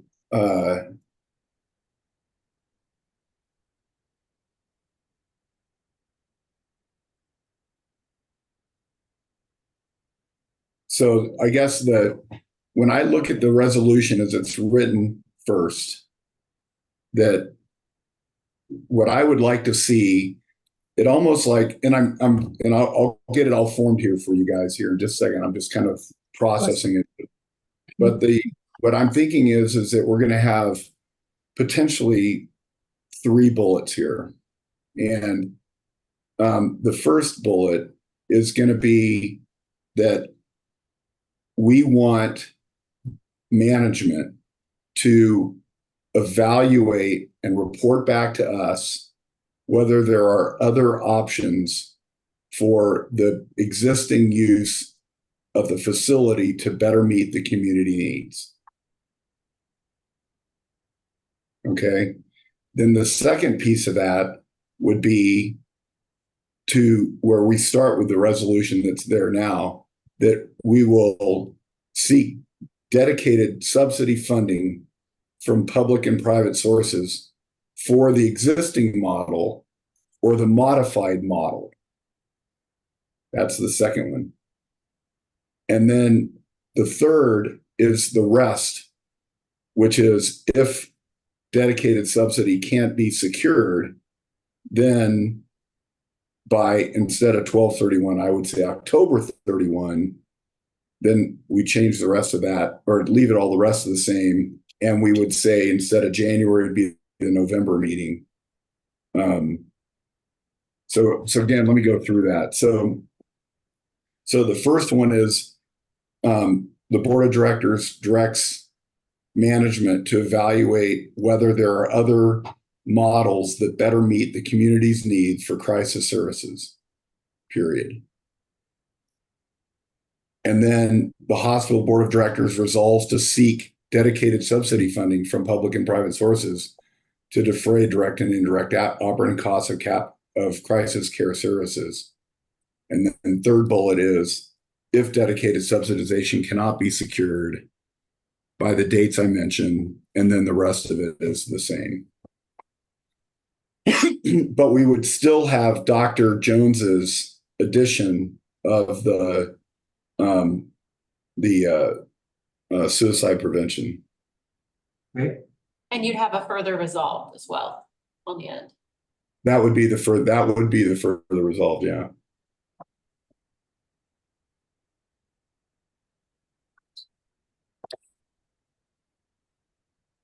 Comments, thoughts, Deb, Shelley?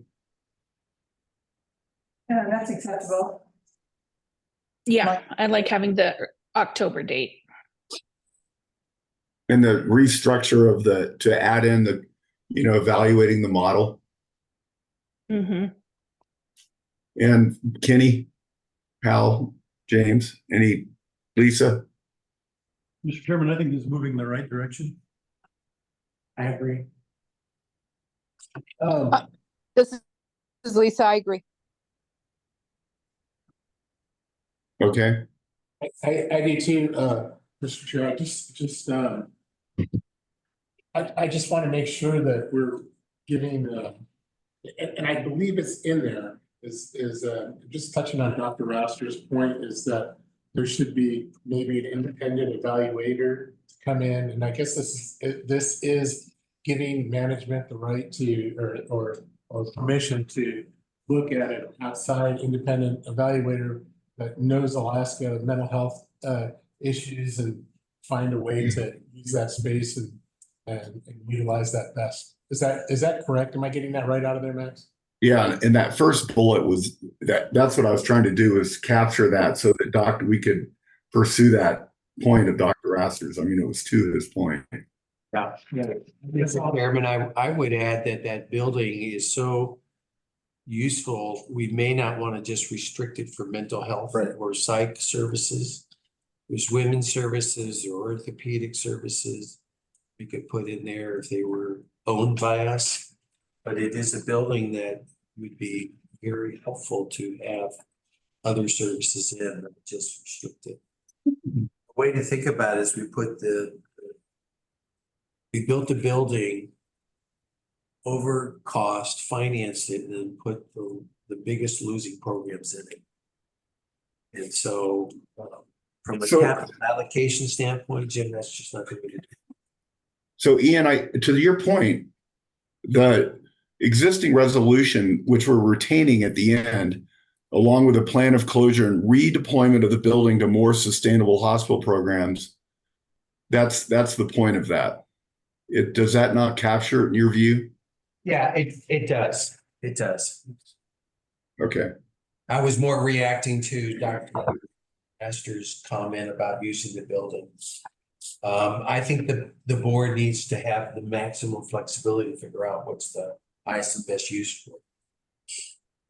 Agreed. Mr. Chair, I just want to say one other thing too, that we've gotten a lot of public comments that have referenced the mental health trust gave us millions and millions of dollars to finance this building. So I know that I've talked to Joe about this, and maybe Joe could talk about that, how much money was actually given by the mental health trust to help us with that building. We can make sure. Before you do that, Joe, I want to put this to bed first. I think, Kenny, that's a important point to put on the table. Let's get this thing put to bed here first, okay? So is there, Deb and Shelley, as an action item with a rewritten resolution, as we've read into the minutes here, is that acceptable to you guys? It is. Yes. Okay, great. All right, now let's get into that. Kenny. Thanks. I'm just going to ask that question to Joe, and this is a surprise, so he knows about this. We talked about this. So the Alaska Mental Health Trust Fund gave us $200,000 for the construction of that building. There was other funds as well, like Premier donated $1 million. We had Rasmussen Fund gave us some money. Most of it predominantly was funded by our bonds.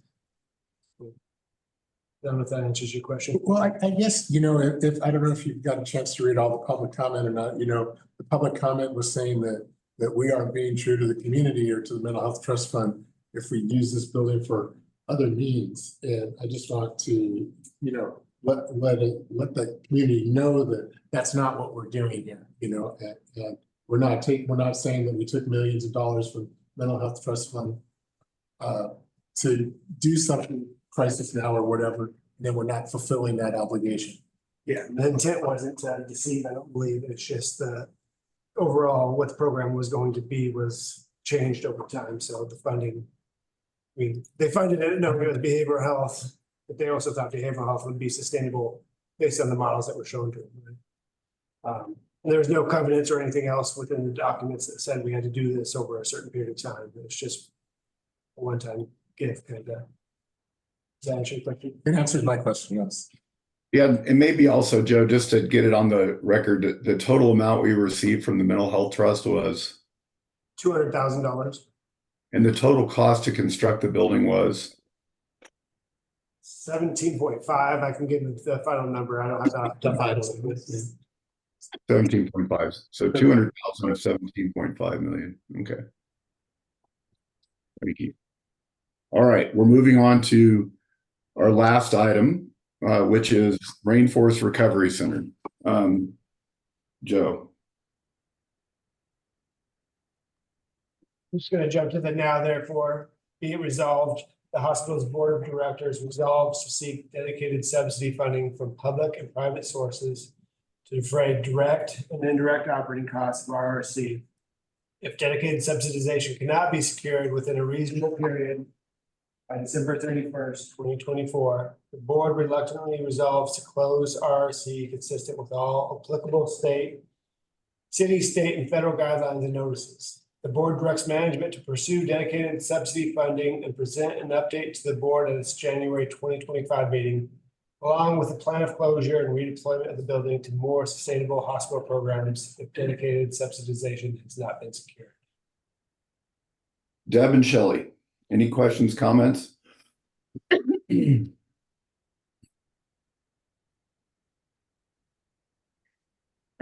is a tough one Yeah, because we don't really have, with the other programs that we discussed, there was more flexibility.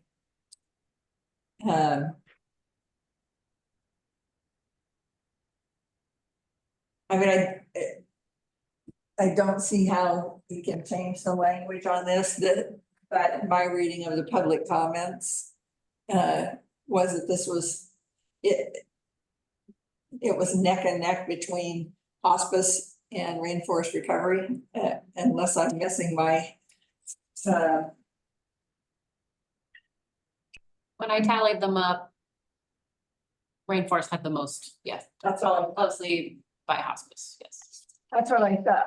So this is, the language here is the most strongly worded language, and we'll probably get that. And I'm not saying that it's not the action, that we shouldn't be taking this action, but it's going to probably generate the greatest hue and cry in the community. And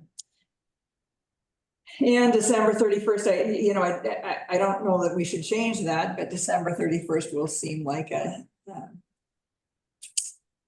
not enough time for those folks who want to salvage the program. That all is a preface to, unless in the October election or someone else steps forward, I don't see how we can retain this program.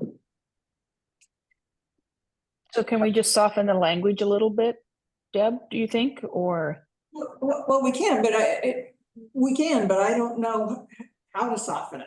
Yeah. What do we soften it to? We've put a deadline in there for December 31st. We're not talking about reevaluating the program structure. Clearly, most of the comments, most of the comments were to retain the 3.5 level services and not to do a step down to something that could potentially be more cost effective. So I don't know if anybody in the room has an idea of how to soften that language. I'd be open to it, but I have not been able to think of anything other than the language that we have, and to know that clearly this is the most strongly what we got the most comments from. We got it from the homeless community leaders. We got it from the from the mental health community leaders. And all of those folks who have, who commented, who are in successful recovery. So. And then I would just say that I agree that it is a critical program, and we are also in a very difficult financial situation that we have to bear in mind here. So I've got a whereas that I think is missing on review of this that I want to read here, and then I've got to suggest to change it to the resolution. And so, and the basis for the whereas is the fact that a big part of the reason we're in the predicament we're in with respect to RRC is because of the funding for this program that has been here since 2000 was eliminated completely in FY24 and 25. And I think we need to capture that as a whereas. And so the language I have, Sharon, if this is okay with Devin and Shelley, would go in as a new number 2 whereas, a new second whereas. Whereas the city and borough of Juneau historically supported Rainforest Recovery Center from the year 2000, period. That funding was fully eliminated for fiscal years 24 and 25. We've had fact finding around that, and we've verified those facts with the city finance director, and I feel very confident that we can say that, and that's an important part of this whereas. As to the second one, to the resolution, I would like to change the 12/31 date to October 31, consistent with crisis, and change the January 2025 date to November 2024, again consistent with crisis.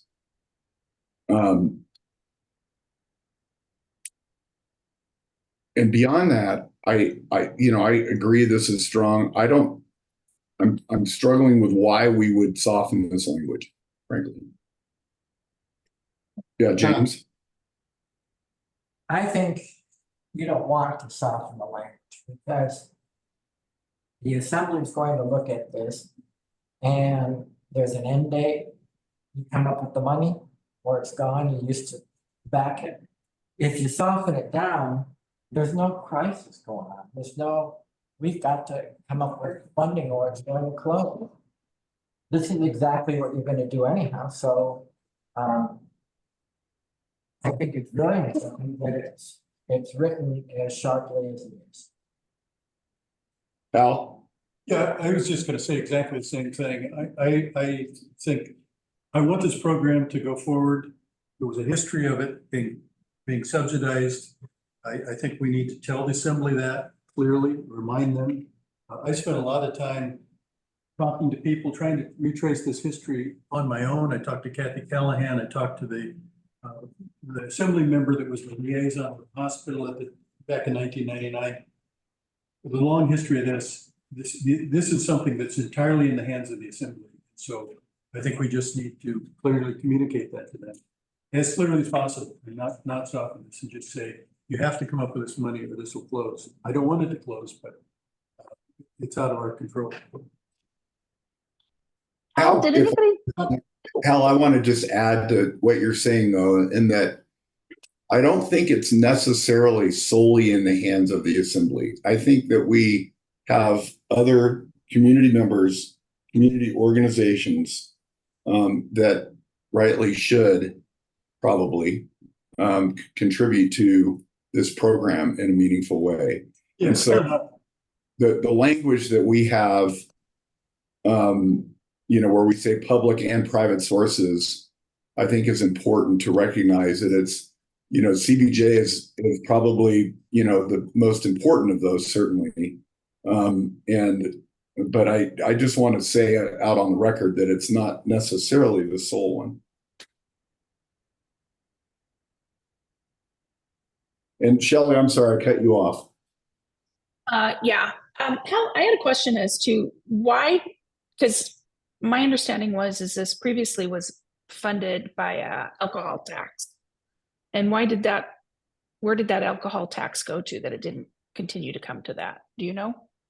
It's a complicated question, and I could walk you through that. In my We could And I- do that offline, well, we Max. could, and generally, it's other community needs it's been directed to. I think is a fair way to state that. And there's several, and it's complicated, and it's taken years to get there. So I guess back to my whereas. Are Shelley and Deb, are you guys okay with adding that whereas language that I read about the CBJ funding? I am. And I am too. And then my last question is which has a deep dive been taken on the financials of rainforest recovery? Is there anything we could be doing better to, for billing, for charting, so we're doing the right coding, et cetera, et cetera? Joe? We're in the process of reviewing that whole thing to make sure we're giving you the best advice we can. So we've done a review of the billing systems based on documentation. We solicited feedback from other organizations, and they've offered us they've offered suggestions. Some of them we have to review to make sure that they're on the up and up before we implement something that gets us started on it. So we're reviewing all of that. And hopefully, if there's any changes, I can bring that back to the board. Okay, great. Thank you for doing that. Okay, I'm going to read just for the record and just one more time, make sure that we've got it right for Sharon for the language for the change to the resolution. Whereas the city and borough of Juneau historically supported Rainforest Recovery Center from the year 2000. That funding was fully eliminated for fiscal years 24 and 25. Okay. So then the date changes from 12/31 to 10/31, and from January 2025 to November 2024. Shelley and Deb, are you guys okay with those changes? Yes. 2 months isn't gonna make a difference. Next, can I read a Dr. Raster's? Oh, thank you, Kenny. I'm sorry, I apologize. I stepped over that. Rainforest Recovery is also passionately supported in everything that I've heard and read. The City Assembly seems supportive of reestablishing the dedicated funds that help support this program over the past 2 decades. I would not vote for this motion if closure, if this is the final vote. I would suggest that we wait and see what funding is promised or not from the Assembly. Then we should require another vote by BRH board if we decide to close this program permanently. That's Dr. Raster's thoughts on Rainforest. Thank you. Hey, Max, this is Erin. Yeah. I'm sorry, Hi. I didn't want to put a wrinkle in it. I just want to make sure we're not leaving something on the table. The one thing I noticed in this resolution is it doesn't provide an option if there's a third party. It's willing to level up to a 3.5. And I know there was some discussion about that, and I just didn't know if you wanted somewhere within the dedicated subsidization cannot be secured within a reasonable period by that 10/31 timeframe. If you also wanted to explore any possibilities of a third party, you have that in some of the other resolutions. Maybe not, but it's the one thing I noticed isn't there. So just figured it's a speak now or forever hold your peace.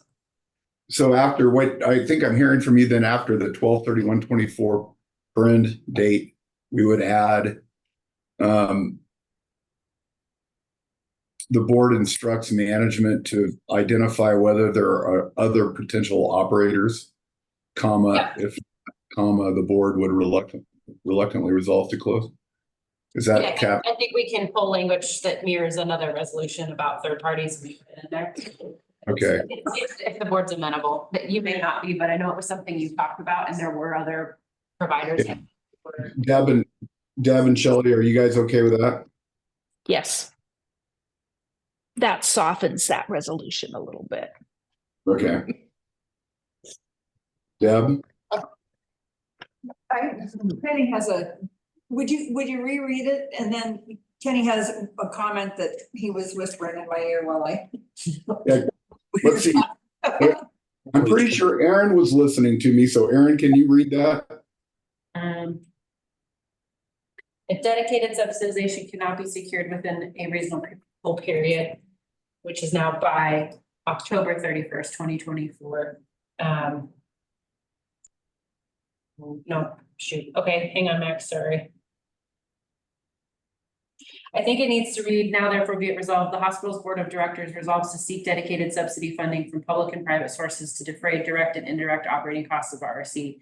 The hospital's board of directors further directs management to explore third-party providers, something like that. If dedicated subsidization or a third-party provider cannot be secured within a reasonable period by 10/31, and then continue on, the board reluctantly resolves to close.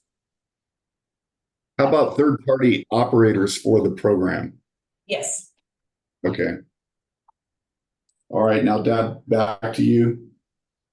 Kenny had a suggestion Okay. that he was, So Max, just because this Rainforest Recovery has been so passionate by all of our community support for it and our letters and stuff. And just with what Dr. Rastard said, and we've all kind of heard from the assembly too. What about instead of saying that the board of directors is going to close this, if we don't have a resolution by October 31st, what about if we choose to reevaluate it at October 31st, and then we would have another vote whether to close it then or not? And it's a suggestion out there, Max. And I know it's softening this resolution a lot, but it may be something that could really help the public and everybody rally towards this. I guess my well, let's hear from Deb and Shelley first. What do you guys think about that?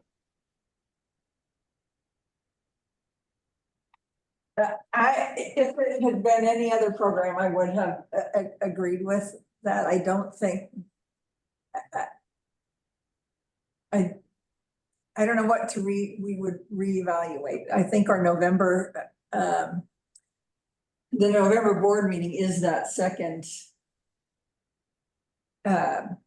vote to close, unless I'm missing something. I mean, we would at that point have our second vote to close. So I'm inclined to put a sense of, to leave, as James suggested, to put a sense of urgency to the actions that we're asking the community to make. Shelley? I agree with what Deb just said. Yeah, and I agree with Deb and James as well, and so I'd like to leave it as it is. So I just want to reiterate one more time that if what Deb is saying it's the second vote in October would be in November, I'm sorry, to close the program. Why can't we just say that in the October or November board meeting that we will reevaluate it then and decide whether to close the program or not, instead of saying a drop dead thing like that, that's going to close. You know, well, we don't say that. It doesn't say that. So it says for the board at its January, a plan of closure for redeployment of the building. It doesn't say it's going to close.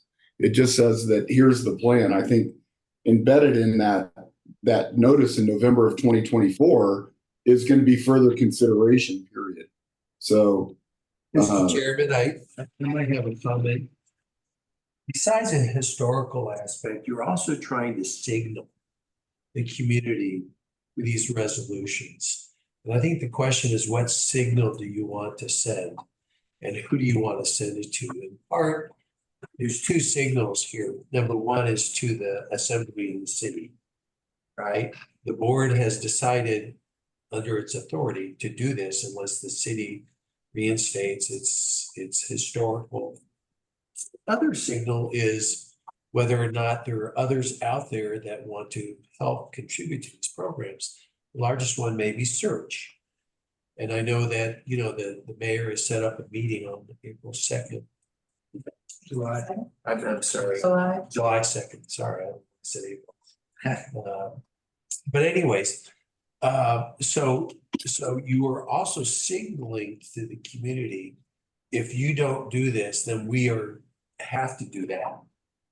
And the question is, this is the program where you probably want to provide the highest, strongest signal. Because it's a required funding. Right? It's just not trying to build volume or get a length of stay up. It's much more, the community's gonna have to come to the table and require funding. That's my 2 cents there. Hi, this is Lisa again. Yep, go ahead, Lisa. Okay, so I've heard everybody's points and everybody has good ones. If we soften this language up, I mean, basically what we're saying is we've held all these meetings and we talked about all these problems and we're bleeding $1.5 million every month and we're just going to keep doing it because, you know, we feel responsible for the program. But here's the thing with Rainforest, the community is responsible for it. And I agree with Deb. I mean, I agree with everybody actually, but I think we have to have some urgency on this one because the program is wanted by the community, but the community also wants the hospital to pay for it. And what we've been saying all along is that the community needs to pay for it. And so I think if we soften the language, it'll just get kicked down the road until November. And then we'll be trying to do this in December and then January and February. And it's just going to get even more dire. And believe me, I don't want to close any of these programs. I don't want to end any of them. It's just that that's the reality is that there's no money for them, and the assembly needs to pay for this one. I mean, actually, our tax dollars are going to pay for this one. It's not even the assembly's money; it's the community's money. Thank you, Lisa. Okay, I think we've had Deb and Shelley both say they agree with the comments. Are there any further comments or agree with the resolution? Deb or Shelley, any further comments on this? I have none.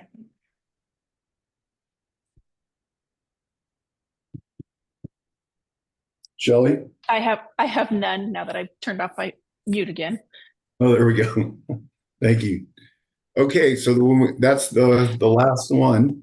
Oh, Max, there was a comment from Rebecca in the chat. We should just acknowledge. Yeah, so Becca Mills in the chat, and I'm going to read it here, said that I heard it said 2 months doesn't make a difference, but 2 months is about 30 patients who could be helped and potentially save those lives. So thank you for that comment, Becca. Okay. Let's see, where are we on our agenda here? Back to the top. Max? Let's see, we are at committee comments and questions, item 10. Any Deb or Shelley? I have none. Shelley? This was a great discussion and I appreciate everybody being here to give us input. Yeah, thank you for everybody's comments too. It's not easy. I know that it's difficult. It's a difficult topic. It's a difficult thought we're having to engage in here. And in some respects, it's not any fun. So I get that. James, do you have your hand up? Yeah. Normally don't take comments from the board in this section, but in this case, let's go ahead and allow it. Well, I have kind of a big comment. When I read all this over, and I agree with everything we've done, difficult situation, but what comes to mind, and I've talked to a lot of retirees who are in my group, and their concern isn't Rainforest Recovery, or their concern is the hospital. And one person said to me, if the hospital isn't going to continue, or it's going to be bought out or something, I'm selling my house and I'm moving because I need a hospital.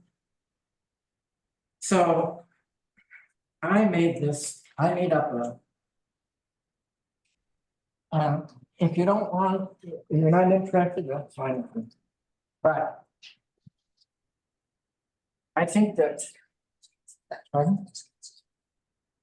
Okay. They have a. Sure. James, would you give a copy of that to Sharon so she can forward it to? I Okay. just gave it to her, Max. And I really think that. Since this is, as Ian said, it's a historical document. It's and people are saying to me. What about the hospital? So if we put all this out and we say nothing about the hospital. I think there's some concern. Thank you for that comment, James, and I look forward to reading what you've prepared here. And we'll take that into account. Are there any other comments from the board, from board members that are online or in the room? Max, I just want to point out that James's note here will become officially part of this meeting, so it'll be sent out to the public as well on the packet. Well, I think we need to read it into the record if we are gonna include it in the next. But if you pass it out, it has to be taken to the record. So yes, we can read it into the record. I mean, if you want to include it in your board meeting tomorrow, we are, Going to read it into the record then. yeah. probably be an extra nice gesture since we're short on our public notice time. Okay. So, Mr. Chair, who would you like to read it into the record? I sent you a copy just now. Would you like to do it, or would you like to have James do it? James is the author. Let's have him do it. Okay.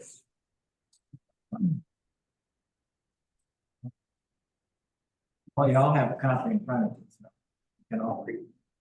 We have others online. Whereas Bartlett Regional Hospital is the only healthcare organization in the region accredited by the Joint Commission and a major health care provider in Juneau and Southeast Alaska. Whereas Bartlett Regional Hospital Board of Directors has taken into consideration both written and verbal public comment emphasizing the community and regional necessity for a viable, sustainable, and accredited hospital. Whereas Bartlett Regional Hospital is experiencing a rolling 12-month operating loss of $834,000 and the dwindling cash reserve is likely to bankrupt the hospital in less than 3 years. Whereas Bartlett Regional Hospital Board of Directors has directed the Bartlett Regional Hospital Administration to make every effort to increase revenue and decrease expenditures by, but not limited to, and then, you know, I don't know if you agree with some or all of none of these, but I put them in because they were in my mind. Management assessment of productivity. Assessment of the present need for FTEs, which increased during COVID. Creation of a plan to establish a Bartlett Regional Hospital retail pharmacy, which includes the projected increase in pharmacy revenue for the board to act upon. Decrease travel staff contracts with the goal of eliminating travel staff completely. Continue to assess other Bartlett contracts to avoid duplication of services. Pursue possible payment increases from Medicaid and other payment sources. And 7, train all staff responsible for reimbursement coding for care and treatment in the use of accurate and timely procedures to increase reimbursement for services and decrease the waiting time for payment. Now, therefore, be it resolved, Bartlett Regional Hospital's Board of Directors resolved to increase hospital revenues and decrease expenditures in order to reduce the present $834,000 monthly loss significantly, while maintaining Bartlett Regional Hospital's accreditation by the Joint Commission and Bartlett Regional Hospital's long-term viability. Now that I realize that management has been doing pretty much all the things I put there, but the public doesn't know that. The public, if you have to come to me and say, what the hell are they doing with all that? You know, what are they looking for savings or what are they doing? So I think you need to, I mean, part of this is just ringing your own bell. Saying, these are the things that we're doing and we're trying to tighten up the ship. Or throw out the rocks and the canoe may still sink. And so we have to do these other things. So I'm done. Mr. Chair, this is Kenny. So I just wanted to. Hey, point- Kenny, hold on just a second. I was trying to get unmuted here, please.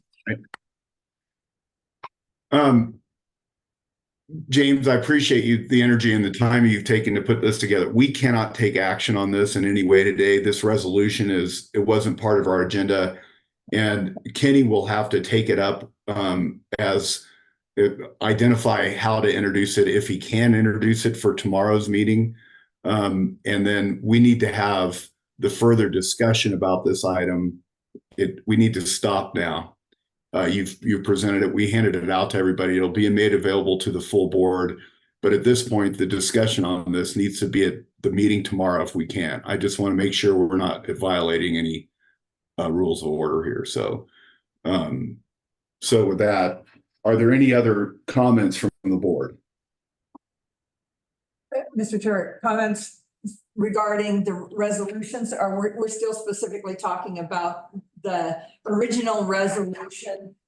No. We're on item 10. We had moved to committee. We moved to committee comments and questions a few minutes ago before this was handed out. And I asked if you had any comments. I think you said, I don't think I heard from Shelley. No further comments. Okay. All right. And since we allowed it for James, are there any other comments from board members? This is Lisa, none. Thank Okay. you. Mr. Chair, I just Any- want to thank you for the craftsmanship on the resolutions, and it really saved our time. It provided a great roadmap. Yeah, thank you to Joe and Ian for the work on that. I think Aaron was a big part of the authorship of that as well. So it's been a group effort for sure. But thank you for the comment. And Max too, just again, I want to thank everybody that's here. And I also want to thank the board for having such great attendance today to this meeting. It's going to really help us tomorrow night. Thank you, Max, for reading this. So our next meeting is scheduled for July 12th of 24 at noon. Does anybody have any, Deb or Shelley, any problems with that meeting date? I don't. You said the 12th? Yeah, 12th. That should be fine. Okay.